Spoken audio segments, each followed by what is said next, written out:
குழந்தையோட தான் இங்க இருந்து போவீங்க அப்படின்ற ஒரு வேர்டு சொல்றாங்கல்ல, சேவையினாலேயே அவங்களுக்கு குழந்தையோட இங்க இருந்து போறாங்க. அதுல ரொம்ப பெரிய ஒரு வரம். வணக்கம் மேம், என் பேர் வந்து ஜெயக்கொடி. நான் வந்து இதுக்கு முன்னாடி நியூரோ ஹாஸ்பிட்டல் 1 இயர் ஒர்க் பண்ணேன். ஸோ இந்த சைடு எனக்கு கைனக் எல்லாமே ரொம்பவே புதுசு மேம். ஃபர்ஸ்ட் டைம் இந்த சமயம் இதை எப்படி பண்ண போறோம், மேபி நமக்கு ஒழுங்காக கற்றுக் கொடுப்பாங்க இல்லை எக்ஸ்பீரியன்ஸ் இதுக்கு கேட்பாங்களா அப்படின்னு ஒரு டவுட் இருந்தது. ஸோ நம்ம நேரடியாக போய் பார்க்கலாமே அப்படின்னு சொல்லிட்டு நான் மேம் வந்து மீட் பண்ணேன் இன்டர்வியூல. அப்போ மேம் சொன்னாங்க, இது உனக்கு புதுசு இல்லடா, நீ பண்ணிடுவியா அப்படின்னு சொல்லி கேட்டாங்க. நான் பண்ணிடுவேன் மேம் அப்படின்னா. சரி, நாங்கள் எல்லாமே நம்ம கற்றுக் கொடுக்குறோம்.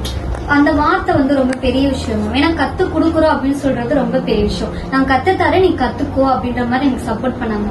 நானும் சரி, நமக்கு மேம் நம்பிக்கை கொடுக்குறாங்களே, நம்ம நல்லா கத்துக்கணும், மேமே நம்மள நீ நல்லா கத்துக்கிட்டப்பா, சூப்பர்ப்பா அப்படின்னு அந்த ஒரு வேர்டுக்காக நம்ம நல்லா ட்ரை பண்ணணும், நம்மளும் இங்க நிறைய தெரிஞ்சுக்கணும், தெரியாத விஷயங்களை கேட்டு தெரிஞ்சுக்கணும், ரொம்ப ஒரு எக்ஸைட்மெண்டோட வந்தாங்க. அதே மாதிரி சீனியர் ஸ்டாஃப்ஸ் எல்லாத்தையுமே ஒவ்வொரு விஷயத்தையும் நான் கொஸ்டினா கேட்பேன். அவங்கள ரொம்ப டார்ச்சர் பண்ணுவேன். எனக்கு தெரியல, சொல்லி கொடுங்க, இது ஏன் எதுக்காக. ஏன்னா மேபி பேஷண்ட் என்கிட்ட அந்த வார்த்தை கேட்டாங்கன்னா எனக்கு பதில் தெரியாம நான் நிக்க கூடாது அப்படின்னால சீனியர் ஸ்டாஃப் எல்லாருமே ரொம்ப டார்ச்சர் பண்ணுவேன் போட்டு வந்ததுல இருந்து. அப்ப அவங்க எனக்கு சொல்லி இது இப்படிதாம்மா, இது இப்படிதான் பண்ணணும், சரி தெரியலன்னா நான் அவங்ககிட்ட கேட்டு சொல்றேன், இது உங்ககிட்ட கேட்டுக்கோ அப்படின்னு நிறைய சொல்லி கொடுத்தாங்க. அதான் மேம்களும் எனக்கு ஏதாவது ஒரு சின்ன மிஸ்டேக் பண்ணாலும் இது எப்படி பண்ணணும், இதை செய்யணும் அப்படின்ற மாதிரி சொல்லி கொடுக்குறாங்க.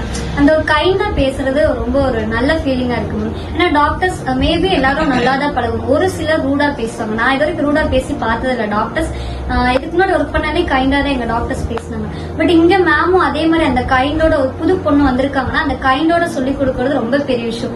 ஸ்டாஃப்ஸுமே ஒரு சீனியாரிட்டிஸ் காட்டுறது கிடையாது. மேபி ஒரு டைம் அவங்க ஏதோ டென்ஷன்ல பேசினாலும் ரிப்பீட் நம்ம பேசும்பொழுது சாஃப்டாவே அவங்களும் பேசி நம்மள அந்த மாதிரி ஒரு மைண்ட் செட்ல கொண்டு போறது ரொம்ப பெரிய விஷயம். ஸோ இங்க வந்து பேஷண்ட் நான் வந்து பார்த்த வரைக்கும் என்ன சொல்றாங்க அப்படின்னா, மேம் கிட்ட வந்து நாங்க பல வருஷமா குழந்தை இல்ல, ரொம்ப நிறைய இடத்துல ட்ரீட்மெண்ட் போனோம், எங்களுக்கு எல்லாமே ஃபெயிலியர் ஆயிடுச்சு.